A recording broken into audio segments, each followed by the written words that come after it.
Bad Company was the real deal. I mean, they hit it big and they achieved a lot. Most bands you could say 2 or 3 hits you could think about. I mean, this band were like American radio. Do you know what I mean? They were like American radio. They got millions of hits.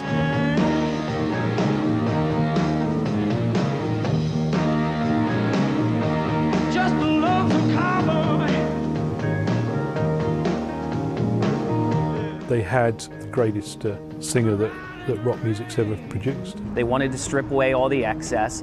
They wanted to strap on their guitars and deliver basic, bare bones, muscular rock and roll that would make your blood boil. They devoured Zeppelin.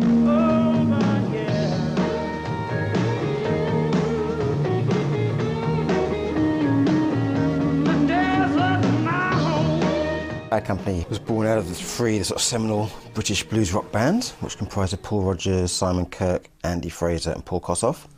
And they'd done some wonderful stuff. That's the way it's got to be. So, Mr. Big, you better watch out. And don't you hang around for you. I was there. A great big hole in the ground. Things started to go wrong in Free, largely in main due to Paul Kossoff, the guitarist. His sort of growing drug problem got worse and worse till he was missing gigs, and it was sort of very hard for the band to go on. There was some kind of tension between Andy Fraser, the bass player, and Paul Rodgers, so Andy Fraser just abruptly decided to leave, and that left them kind of sort of nowhere, so they split up.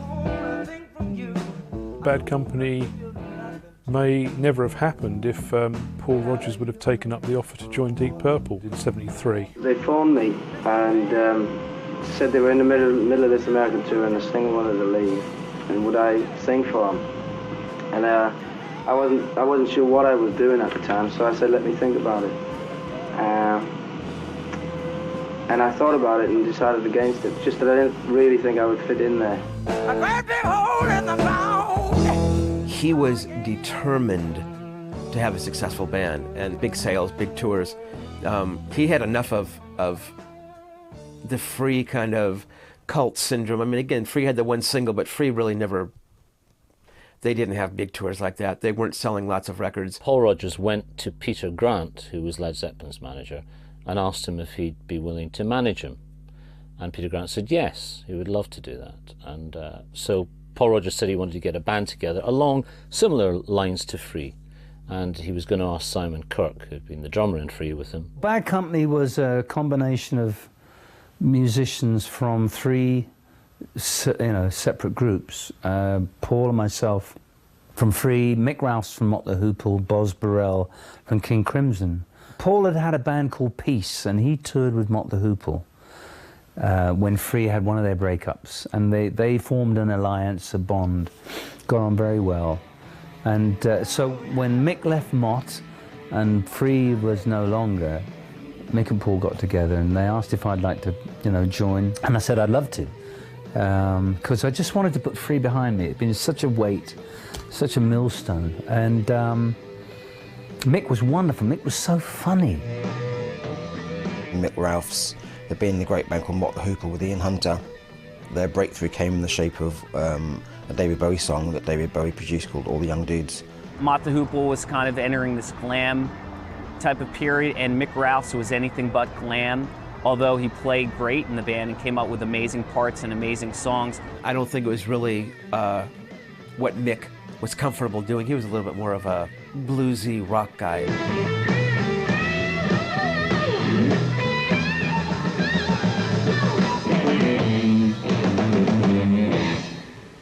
Paul Rodgers and Mick Ralphs really connected as musical soulmates, almost the same way that Paul Rodgers did with Paul Kossoff.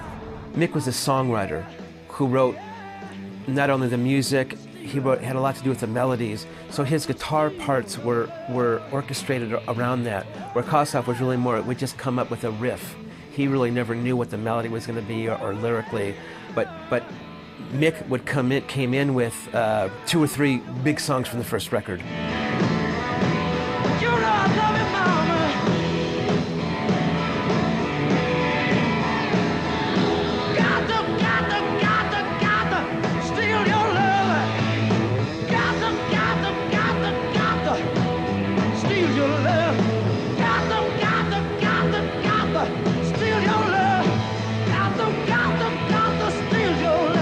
Mick and Paul had formed this little bond, and they were like blues oriented. Mick was a little bit more country. So obviously Paul Rodgers and myself had been together 4 or 5 years, so we got on pretty well. And then Boz was this very laid-back, amiable bass player, you know. And when he was the last on the list of bass players, because we hated King Crimson. We had had the guy from Supertramp, the guy from this band, that band, and we always put Boz at the bottom because we hated King Crimson. So after we'd been through 15 bass players, we thought, well, fuck it, we got to try Boz. Crimson is one of those bands led by Robert Fripp that probably has had 100 members since its inception. So in Crimson, Boz was just another guy who played an electric bass. In Bad Company, Boz realized the potential here. So Boz arrived, and he was this great-looking guy with a beard, tall, you know. And we said, well, the first song's in G. He said, don't tell me anything. I'll just pick it up as I go along. Well, all right. Doesn't he want to know the chords? So after the first song, we knew he was the one. And the irony is, we only found out later, he'd only been playing bass about 18 months. We toyed with millions of ideas, and suddenly they said, well, look, we're going to do these gigs, so you better give us a name. So we said, right, Bad Company, and that was it. And that's how it's amazing how quickly you get used to it. Yeah. You just... I hated it when I first started. Did you? You didn't say. Well, I can't think of names for groups. He like goes through things of thinking, you know, is it good or not? Oh, what was that amazing name we had? The 4 Million Ables, that was one. Oh, there was the Black Bombers. What about the... Thunderhead Spitfire and the Black Bombers. Concrete Parachute. What about the Fiddlers? The Fiddlers. We sat up all night then. We still came back to Bad Company. Peter Grant took them all on. They called themselves Bad Company, which Peter Grant didn't like at the time. He thought it was a name they shouldn't use, and the record company, which was Led Zeppelin's record company, Swan Song, also didn't like the name. But eventually Paul Rodgers persuaded them that this was going to be the name of the band. He was convinced, and Peter went along with it. There were egos in the band, but we were all seasoned musicians. We all got on well. It was almost as if Free and Mott the Hoople had been almost, I don't know, like training grounds for the real thing. It's hard to know exactly what's going to come out now, but the great thing is that there's an amazing amount of potential, because we have a lot to draw from each other, we have a lot to learn from each other, and that's bound to reflect in the songs, you know. When you had all these influences stirred up in the pot, you had this explosive hard rock band that was going to take the world by storm.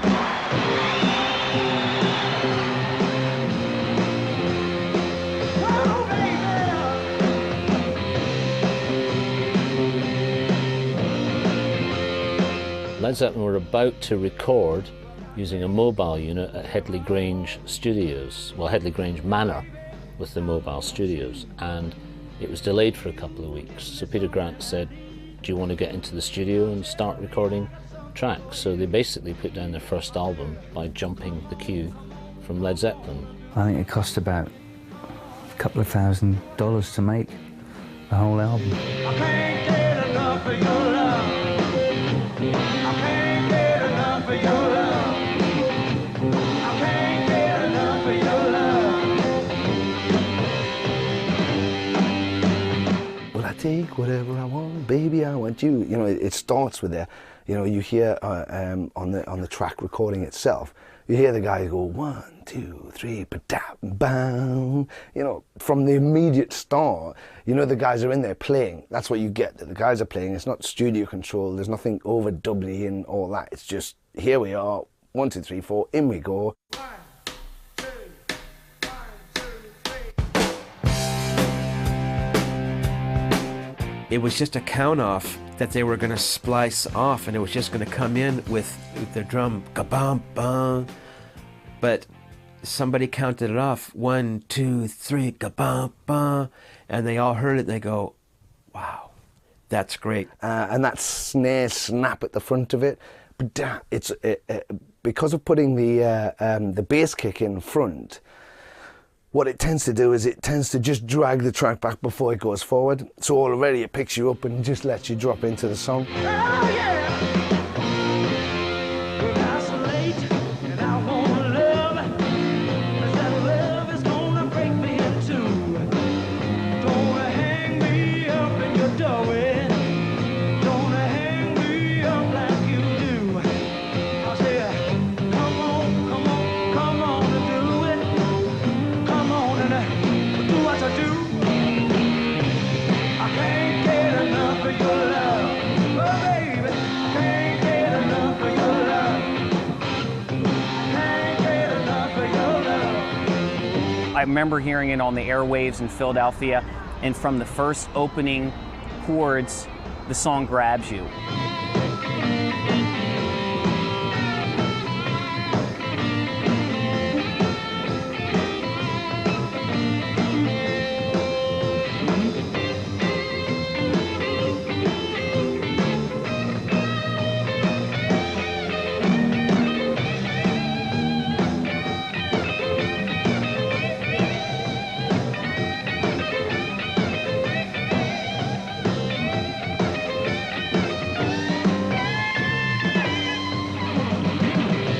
There's an extremely exciting guitar solo, and it's an early example of what's known as dual lead guitar solos, popularised later by Thin Lizzy. But it's where the guitar solo starts and it's just one guitar, and then the second guitar comes in playing an almost identical part, but it's just like a sort of minor third above it. A couple of interesting things going on from Mick Ralphs on the guitar here. The first thing is that when he actually goes down in the main verse, which is a C to a B flat, and then he plays to an F. But what he does is he goes C, B flat, then he plays an F in the first inversion, and he adds a C on top, which makes it an F suspended, basically on one guitar, so he goes. Yet on the other guitar he's going F, C, F, and the two guitars together create a really beautiful little harmonic structure there.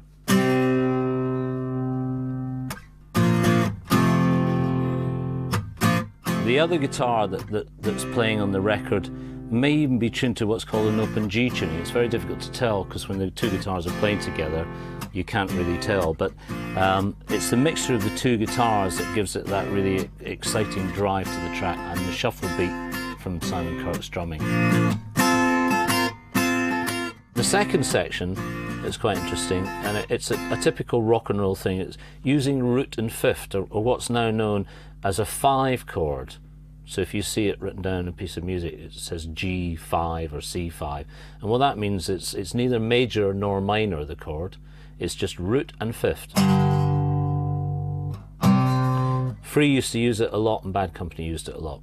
So the bridge, he basically goes G5, and then they go to a B flat 5, and they go to an F5, to an E flat 5, and then the chorus is C, F.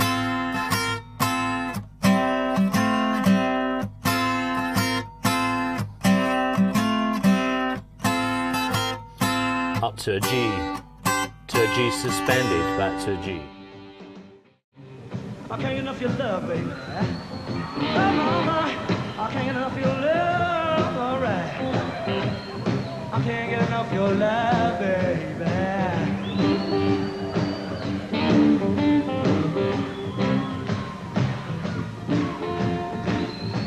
It's the guitar that really dominates, and the drumming is very straight but very, very effective.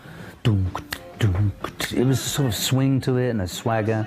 It was a good example of how Bad Company differed a bit from Free as well. It was a more up-tempo, more aggressive, sort of hard-hitting approach to rock music that compared to the more laid-back, bluesier elements that Free had been.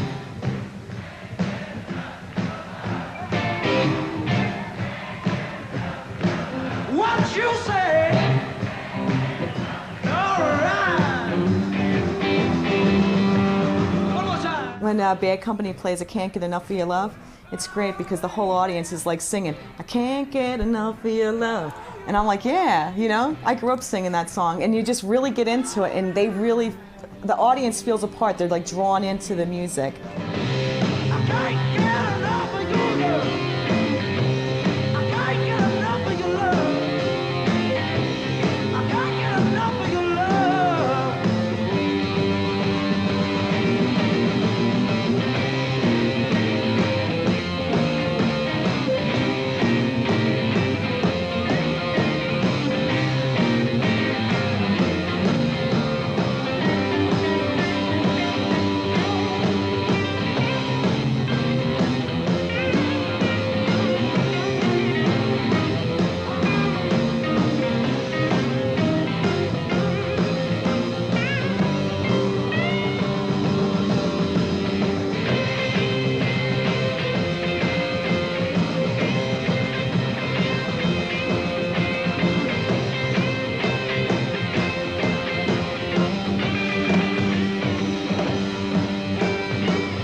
It works on the radio, it works in the house, and you know, you can make love to it, you can get down to it at a bar, and in a stadium rock, it's like a sing-along, you know, it's just got all the qualities. It's really great in its non-complexity. I think it's something to do with Paul Rodgers' voice. Even though he's sort of a white rocker, he's got this, retains this sort of this bluesy integrity, that even if he was singing about groceries, it would sort of sound kind of vaguely authentic. It's a very sexy voice, very big voice, kind of draws you in. You say yeah. You say yeah. You say yeah, yeah, yeah. I'll tell you that I love you. It was just right for the time. It was a perfect illustration of good quality, high energy 70s rock music. Can't Get Enough is the template for Bad Company's sound. There wasn't a lot of noodling, it wasn't prog rock. It was a song where they stripped away all the fat, there was no filler, and that's what Bad Company was all about. Don Kirshner TV show in America is early on in their career, and you can see from the second number in, from the power of their performance, they're winning this audience over. And by the time they get to Can't Get Enough of Your Love, which of course is a hit, they had the audience in their hands, and you know, Paul's getting them to sing and clap, and you know, it was a brilliant performance. Kirshner was huge, and if you got on Don Kirshner, you got pretty well national exposure.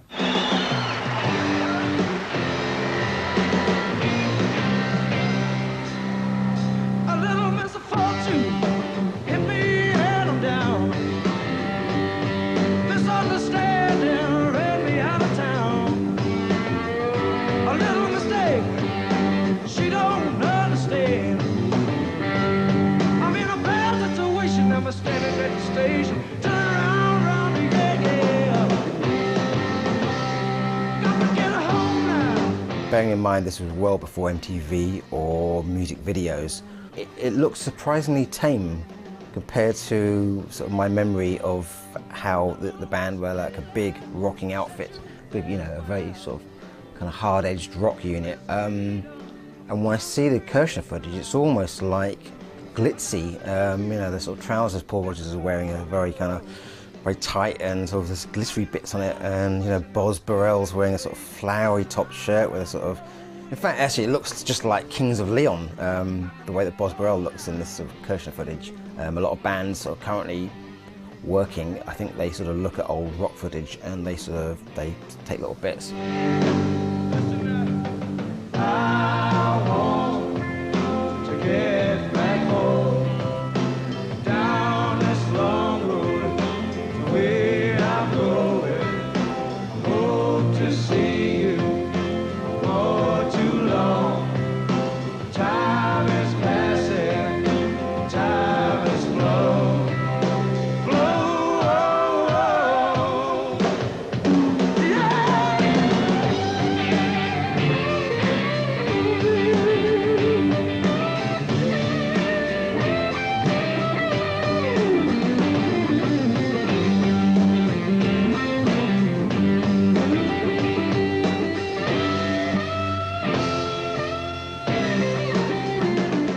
Huge part of what Bad Company was about was the look.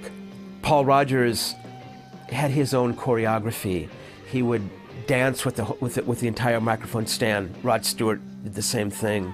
He'd obviously perfected that with his years with Free.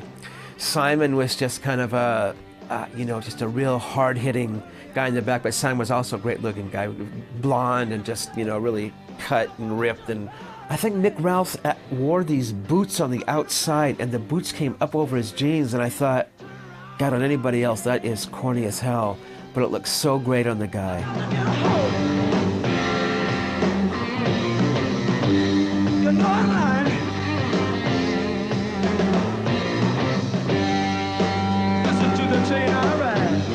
There was just this newfound freedom when Bad Company came together. It was like all the Christmases had come at once. All the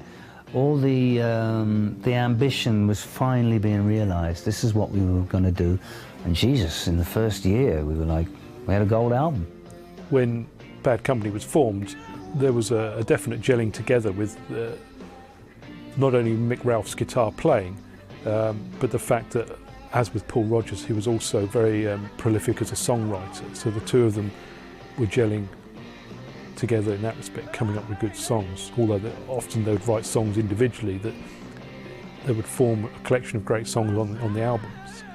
And Boz Burrell was, I suppose, a typical bass player. He was just there, solid, reliable. The one guy who was a little off kilter in terms of his playing, because he came from King Crimson, a prog rock band, was Boz Burrell. But he gave the band just a little bit of uniqueness in terms of his playing that was able to separate them a bit. The major difference between them and Free is that they had three-part vocals going on, because Mick sang and so did Boz.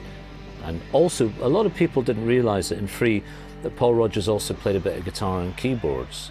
And so he was allowed to do a little bit more of that, because he was really in Bad Company, was the man that formed the band, and he was sort of out front. Obviously on the first album, Bad Company stated their intent with both the name of the band and the album, and obviously the track, which is called Bad Company as well, which is an excellent song. I love the way it starts with its moody piano intro. Paul is playing a little, I don't know if it's a little Wurlitzer piano. So Paul's playing a little Wurlitzer, and Boz is playing bass, and Mick Ralphs is like barely playing guitar, and I think it was a performance on Don Kirshner. And Paul just plays those little minor chords, and it gives you chills.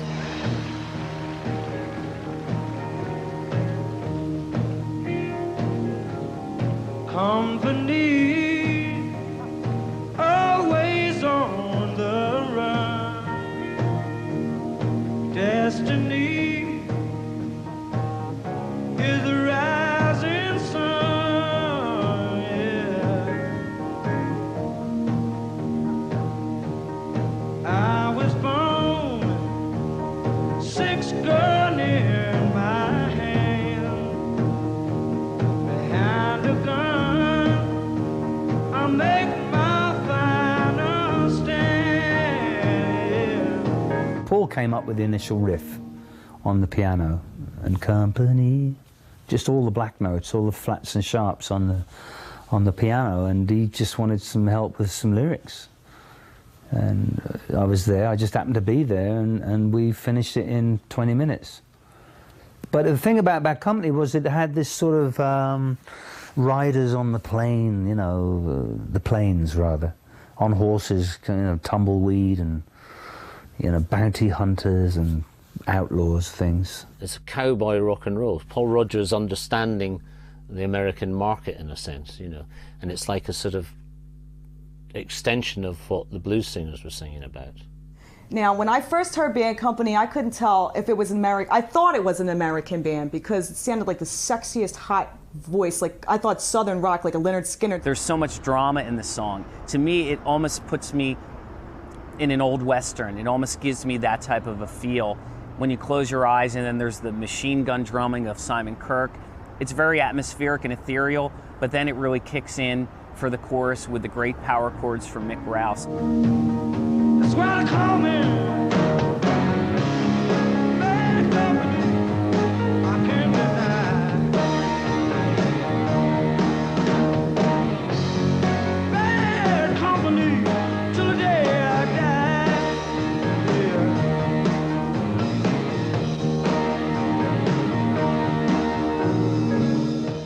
wants to have their band anthem, and maybe they've got other anthemic songs that make more statement or a bigger stadium rockers, but I think Bad Company is a great track lyrically. Bad Company till the day I die, you know. I mean, it's a biker song, isn't it? It's an outlaw, it's the Hells Angels. And threw away the sun.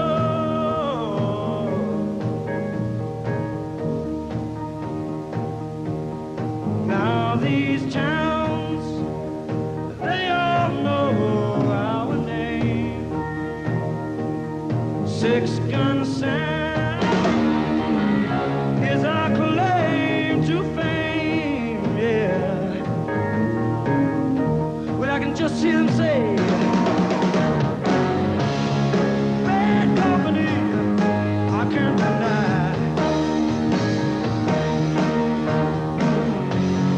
Bad company till the day I die.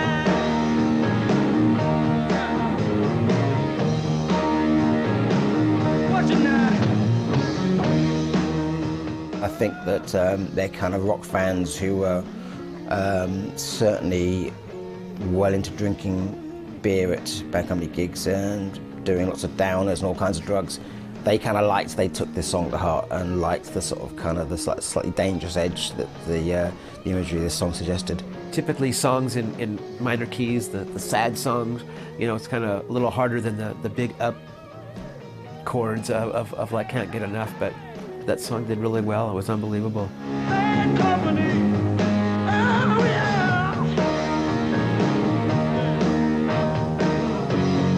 Bad company, I can't deny.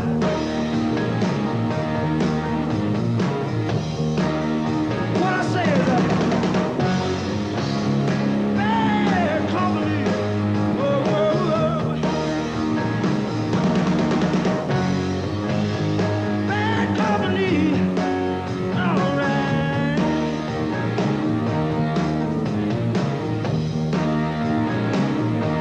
Just a lonesome cowboy.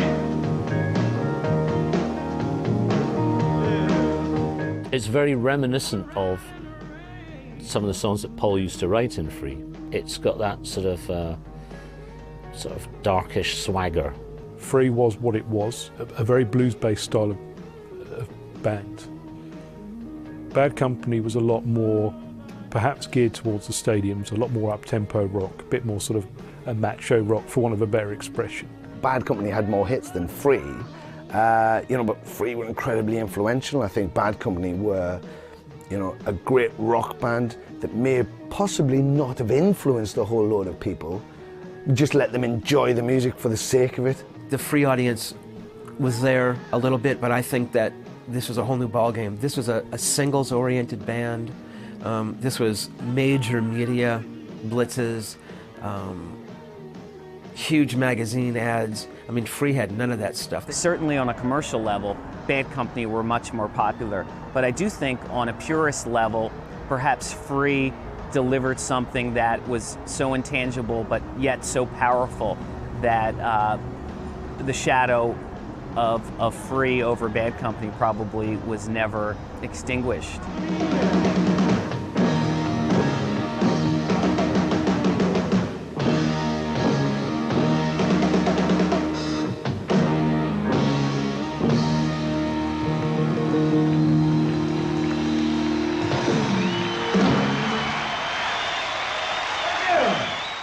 Ready for Love was, you know, it was originally done by Mott the Hoople.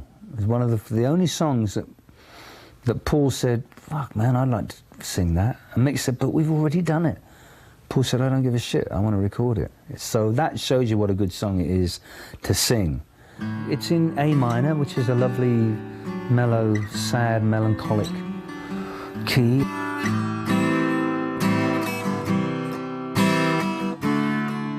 As always with Bad Company, they knew how to get up to, you know, build a song up to a chorus. A lot of their choruses were not dissimilar, but there's nothing wrong with that. You know, that's the style of the band, the style of the writing. There's a couple of nice little things in this song that are slightly different from a lot of other bands. They're using some slightly unusual chords quite cleverly. So you've got basically this little intro.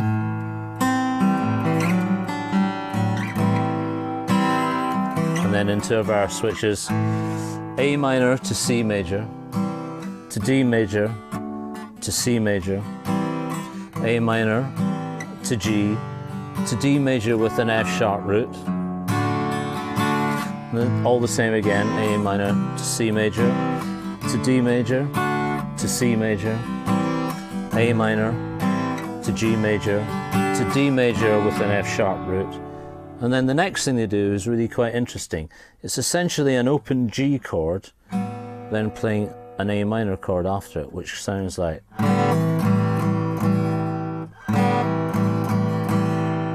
And then they play a D11 chord to a D major chord. So it's played.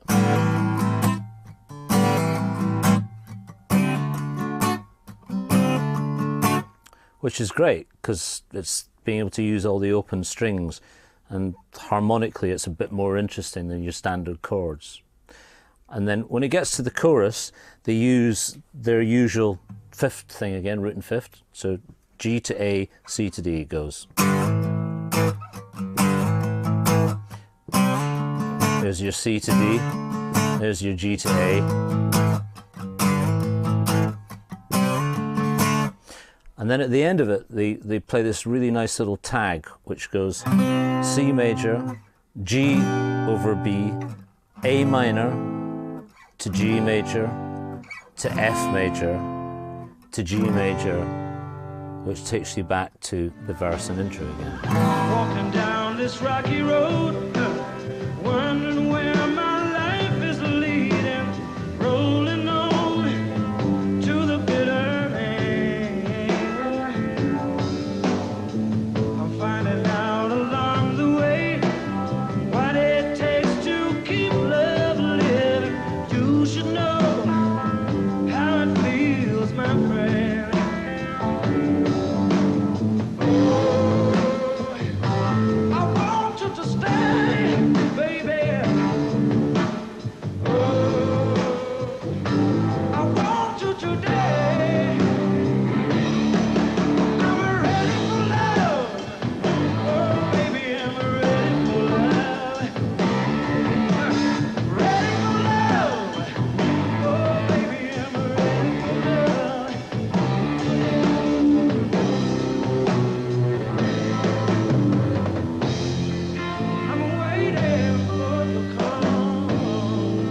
Ready for Love is a good example of Bad Company's ability to do a slower tempo song.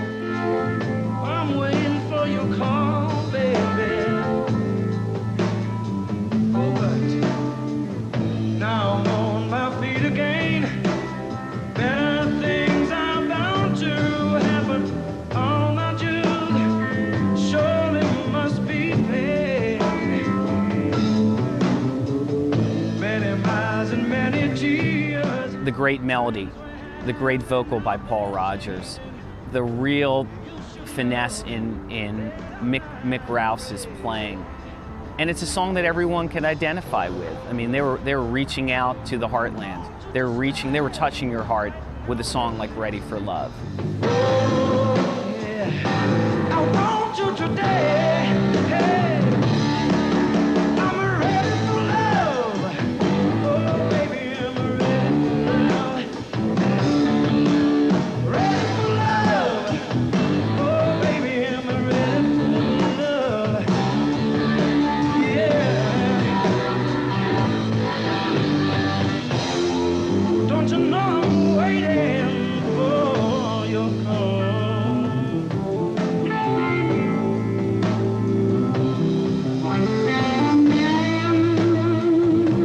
We were mixing the first album, and David Bowie and Angie came in when we were, because they knew Mick, because he produced all the young dudes.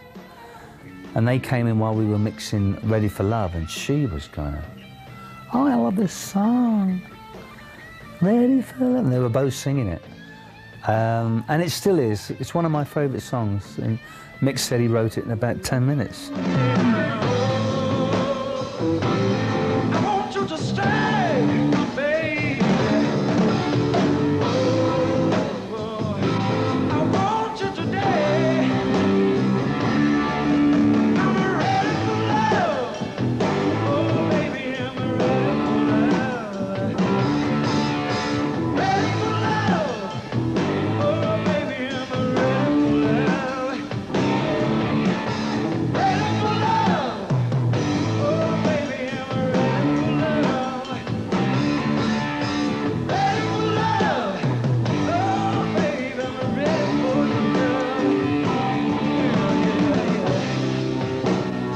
You look on the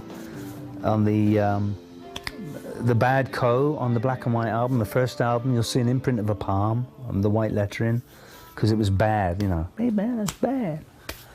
Not many people get that, but you'll see this imprint of someone's palm. Bad Company's first album stands as one of the greatest rock and roll debuts ever. Not only did you have songs like Can't Get Enough, but you had killer tracks like the title track, Bad Company. You had Ready for Love, which was already recorded by Martha Hoople, which was the template for some of the most emotional Bad Company ballads. You had Rock Steady, from which I understand when they were recording the song, Paul Rodgers didn't know what to sing in that blank space, and then he just screamed out Rock Steady. Got to rock steady.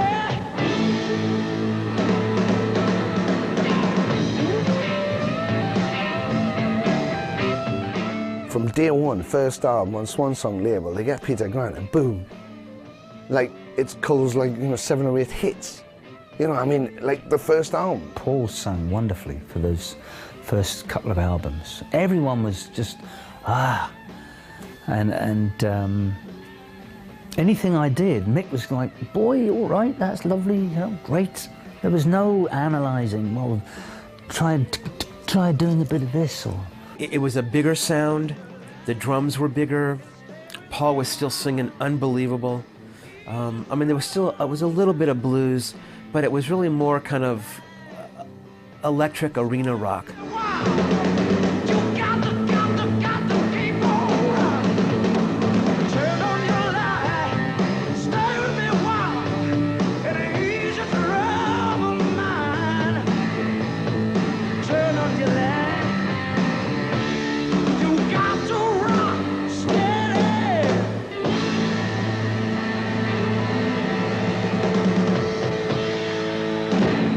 Bad Company had opened up their account with Can't Get Enough, and on the second album they needed something that was, you know, very, very similar in its immediacy, and I think they found this perfectly in Feel Like Making Love. It was a marriage of two songs. It was a little country song that Mick had, or Paul had rather, and then Mick had this da da da da da, and they just combined the two, and it kind of worked. It was sort of heavy metal meets country, and it, you know, it worked big time. It was another classic song. It starts with this really lovely little sort of country acoustic thing.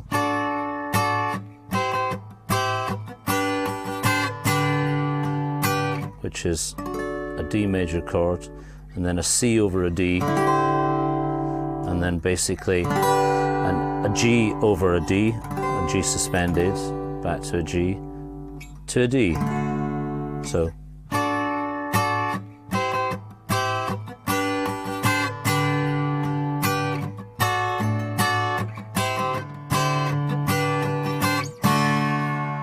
And then the verse is D major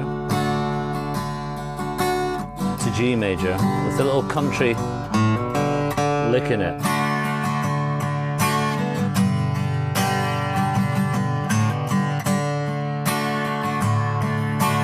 And then the usual big chorus.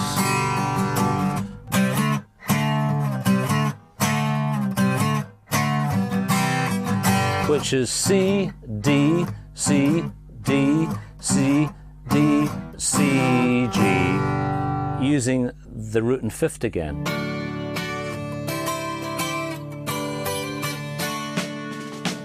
Baby, when I think about you, I think about love.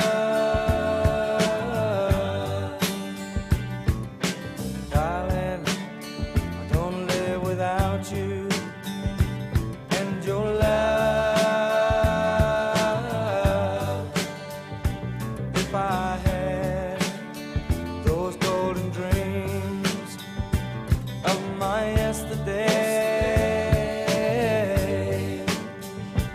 I would wrap you in the heaven, but really dying on the way. It's very Californian, it's very American, I think. It's certainly radio friendly.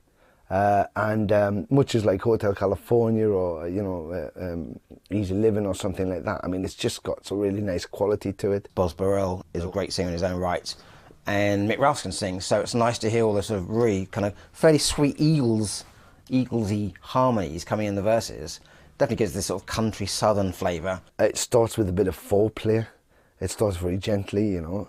The syncopation of the guitar is very soft, and it just, you know, rolls itself up. And by the time you get to that top notch, when you've got that did-it, bam, I mean, that's it, isn't it? That's your point of ejaculation. It's boom, boom, boom.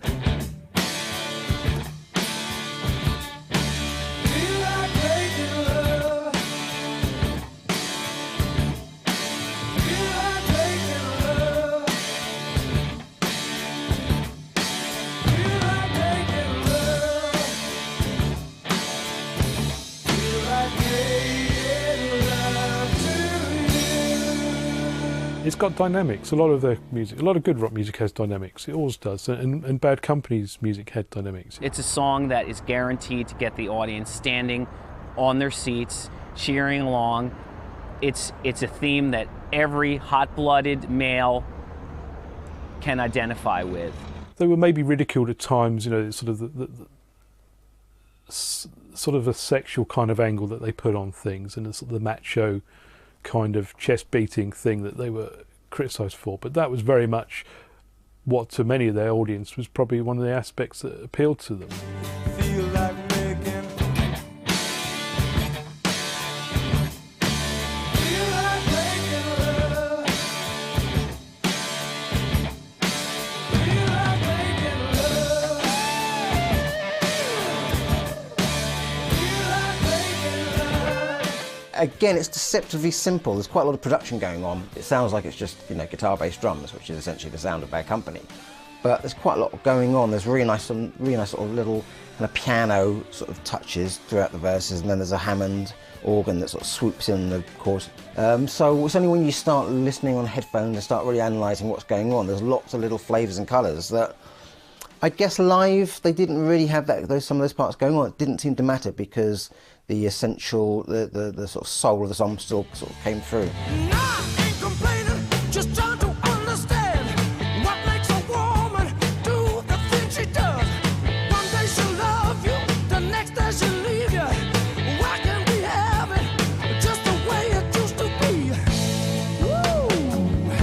If I remember correctly, Mick had written it with, I know Mick wrote it with Paul, and I think it was one of Paul's relationships, you know, but with him and a girl, that, yeah, good loving gone bad, bye-bye, I'll see you later. Yeah, so go on and leave me for another. Good loving gone bad, yeah, yeah, yeah, yeah. Good loving gone bad, bad, bad. Good loving gone bad, yeah. Baby, I'm a bad man.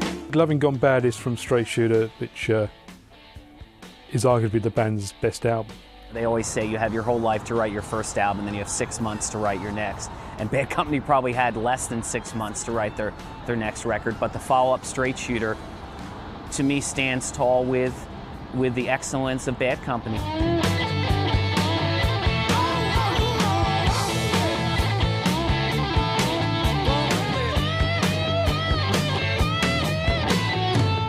Obviously they got clubbed together with a lot of the other bands from the 70s who were, in my opinion, quite different to Bad Company.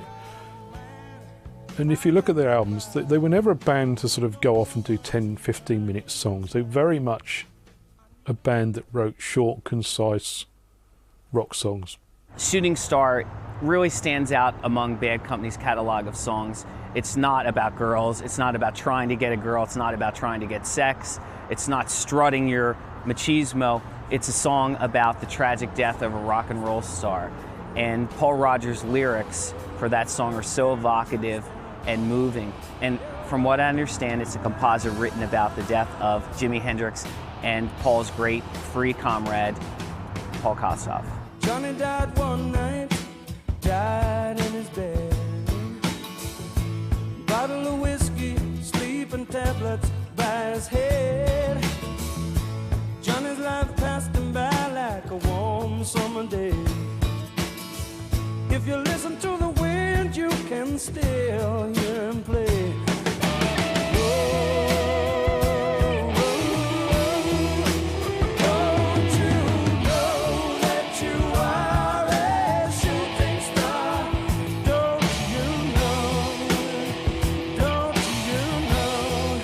5-year span: Bad Company, Straight Shooter, Run with the Pack, Burning Sky, and Desolation Angels. 5 years, cornerstones of hard rock. The albums were, you know, well produced and solid rock tracks, and you know, were definitely a Bad Company thing. But with a band that plays the way they play, the type of music they play, and how they viewed themselves, it's a live band. All the songs live are much more intense than their recorded counterparts, you know, but they're two different animals and they can be treated well either way.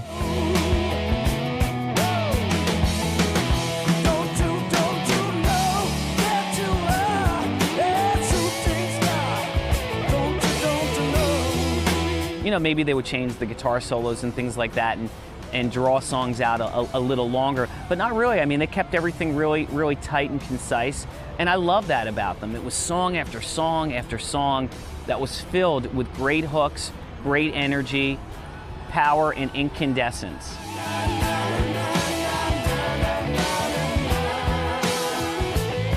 When you listen to the records, the production is excellent. It's very kind of in your face. It's sort of, you know, you can't avoid it. It's sort of, you can't go around it. And live, it's kind of quite nice to see that it's not like that. It's a lot looser and it's not as hard-edged. It doesn't have quite as much impact to me as the records. One of the things that they used to do live was they didn't come out all guns blazing. They worked it up to a fever pitch. So their live performance was really quite different from the records. You know, it was structured in a very different way from their albums. We were all great players, and it was simple. You see, and Mick, being a relatively sober guy, I mean, he could handle playing rhythm and lead at the same time. Paul also played some guitar, so sometimes they'd do some dual guitar stuff, but there was no weak link in the band. With Free, you're always wondering, you know, what's Cost going to be like today? Yeah, there was always that sort of reticence between the four of us, but with Bad Company, everyone was strong. They could do a great rock and roll song like Rock Steady, and they could do an amazingly ethereal song like Burning Sky, for instance, which really made you feel that you were out there in the desert. And then they could come up with this emotionally affecting ballad which sounded like nothing you'd ever heard. It was very jangly. It was actually very Birdsy, a song called Silver, Blue, and Gold. It's a song from Run with the Pack, and it's an absolutely mesmerizing, heart-rending song. Bad Company could do it all. The first album and Straight Shooter was probably the peak of what they did. And for me personally, every album subsequently was slightly worse. Bad Company had all the plaques on the wall and all the awards, but I think we kind of lost our way after about the fourth album. We had a huge following, and we sort of rode it, you know, gently downhill. As is the case, money, and they were making lots of money. Money makes things more difficult. It doesn't solve any problems. And I know that it was getting weird because now the guys who are writing the songs, they're getting a bigger cut from their songwriting publishing, and Simon, who's not writing. It started getting weird.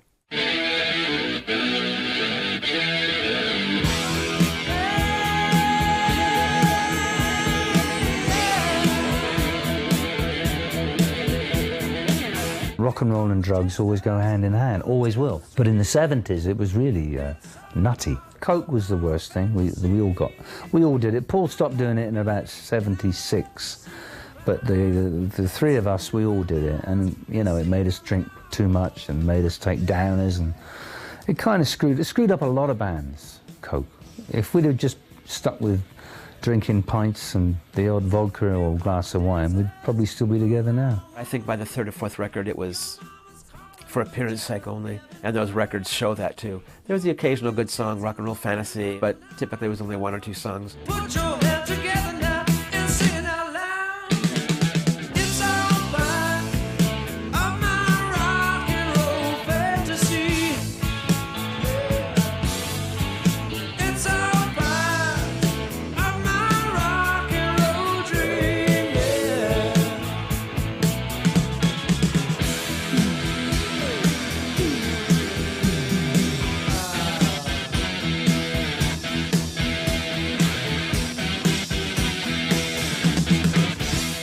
Paul had been given this octave divider by Leslie West from Mountain. It literally drops all the strings an octave on a guitar, and it was dang, dang, and I heard him playing with it in the studio, and suddenly out of this dang came dang, dang, dang, dang, dang, dang, dang, and it was like, wow. And it was a great beat to play along to. Once you had an octave down, an octave high to play the riff, it gives it quite a huge sound. And, you know, that wasn't quite a Bad Company type of sound, guitar-wise. And it's a song where Bad Company is really stepping away and looking on the outside and delivering a song that talks a bit about the excitement of being a rock and roll star. Going on that stage with the lights out, and then the spotlight gets on you, and the whole place explodes with 20,000 people screaming your name, applauding, you could do no wrong. And I think that song just delivers a taste of what it was like to be able to enjoy that rock and roll fantasy. Although the song itself is a good song, I think it's also a good example, I think, of how production-wise the band had gone over to perhaps a more American sound, which is inevitable because they were hugely popular in the States.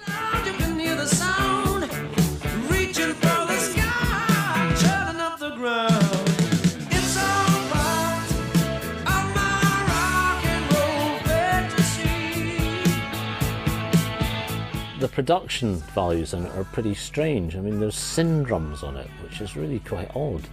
And in a sense, for me, the production of that song actually clouds the song that's in there. It's a good song, but it's not my favourite because of that. The production values messed it up for me.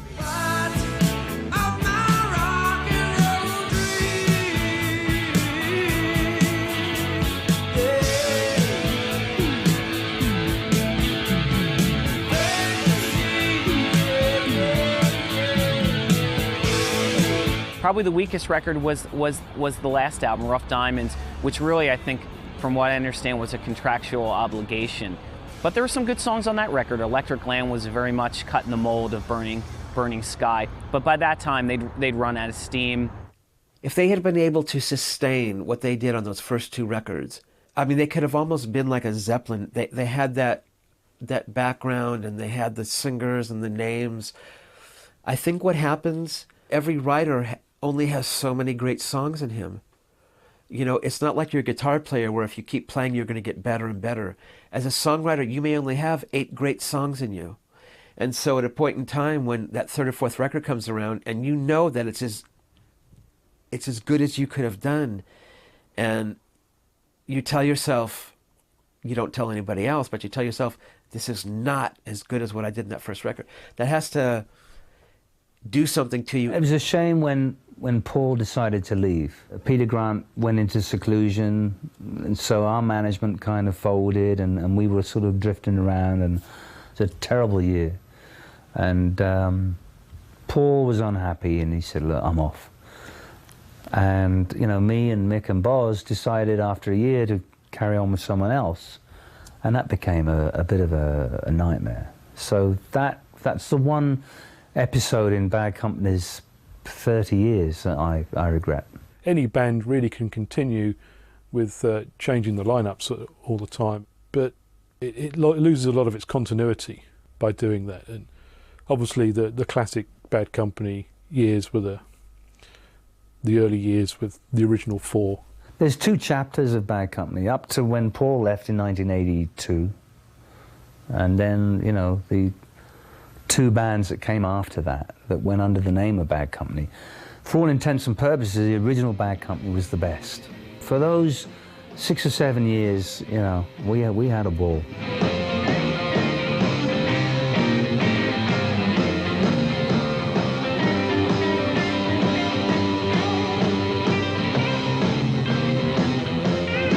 Had all the elements that I wanted to hear, you know, which was the blues thing, you know, the tough rock, you know, that lovely sounding guitar that Mick used to have, the great drumming of Simon, and, you know, Bosborough's great bass playing, and also this extra thing with the harmonies going on. But of course the voice of Paul Rodgers. They were a feel-good band. You know, they were having a good time, and they wanted you to have a good time, and they were singing about having a good time, and you know, delicate stuff like, you know, making love. Some of the other bands that were around, their contemporaries at the time, have perhaps stayed in the limelight a lot more, but Bad Company tend to get overlooked these days. So I think they're not really given as much credit as they deserve. Bad Company were anything but Bad Company. They were great company. I'll tell you that I love you, baby, and you say yeah. I'll tell you that I love you, and you say yeah. You say yeah. You say yeah, yeah, yeah. I'll tell you that I love you, baby, and I can't get enough of your love. Whoa, yeah.